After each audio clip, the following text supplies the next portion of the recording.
Divinish is asking, if Bitcoin is only limited to 21 million, how will it be enough to be used as a currency all over the world? Okay. This is still coming from not having a very thorough understanding of Bitcoin, and that's okay. I will try to get you there, and I'm still learning. Just so you know, I'm still young at this, but I've grasped enough to understand what it means for me, and what you pay me for is to make sure I at least transfer what I've learned and my understanding to you. So that's what I'm trying to do here. So let me try to bring some clarification to this. Okay, first thing is Bitcoin is infinitely divisible, which is one of the key attributes of a solid currency. You want it to be divisible. So it is, in this respect, more valuable than gold on that point of one of the criterias of solid money. Is it divisible? Gold is divisible, but you got to do it at the point of inception. Bitcoin is infinitely divisible, making it a far better currency than gold. But listen, I realize I'm going to have to say this 21 million ways, okay? And I will do it. I'll do it as necessary. But listen, stop thinking in terms of Bitcoin being a currency. Currencies go down in value over time. There have been tens of thousands of currencies throughout the history of the world. Where are they today? This is a 100% guarantee that every currency goes to zero. The US dollar has lost 96% of its value since the 1950s. It's lost over 98% of its value since 1913, when the Federal Reserve came into existence. Currencies can't ever go up in value. They can only over time go down in value. The last thing you want is for Bitcoin to become another currency. It is a store of value. A store of value is very different from a currency. As an example, diamonds are worth more than dollars, right? Yet there aren't enough diamonds to go around. Gold is worth more than dollars. There's not enough gold to go around right now for every person in the world. All right? There's not enough Picassos in the world to go around for every person in the world, yet the value of that keeps going up every single year. All right?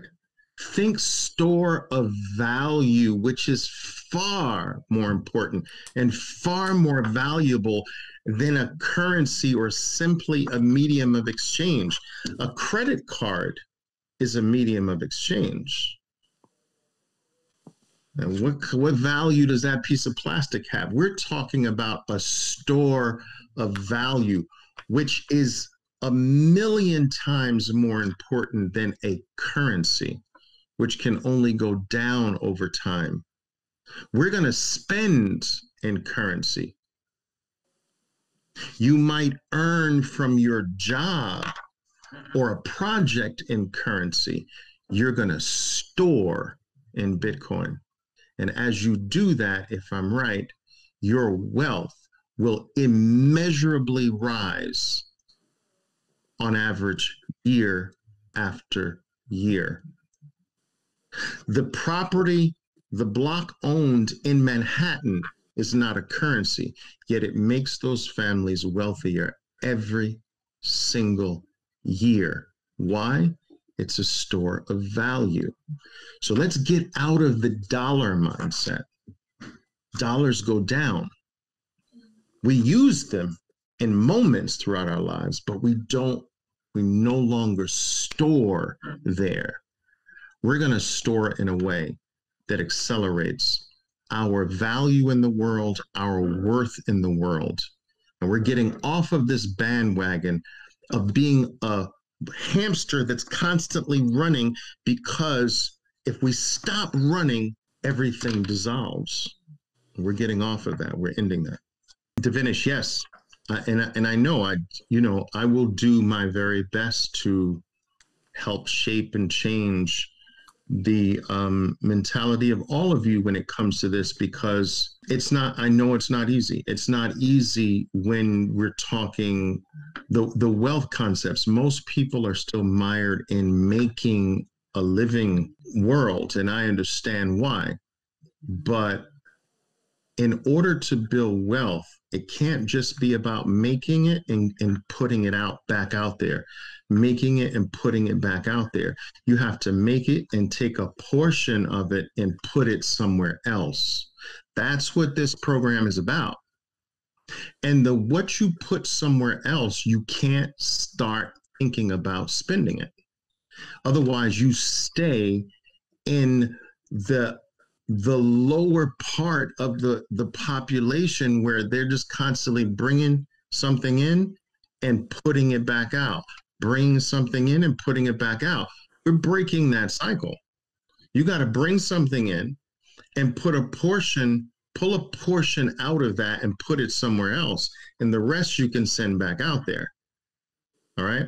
And it is that portion that we're going to put away to build a legacy, to build wealth, to build something beyond what you need day to day.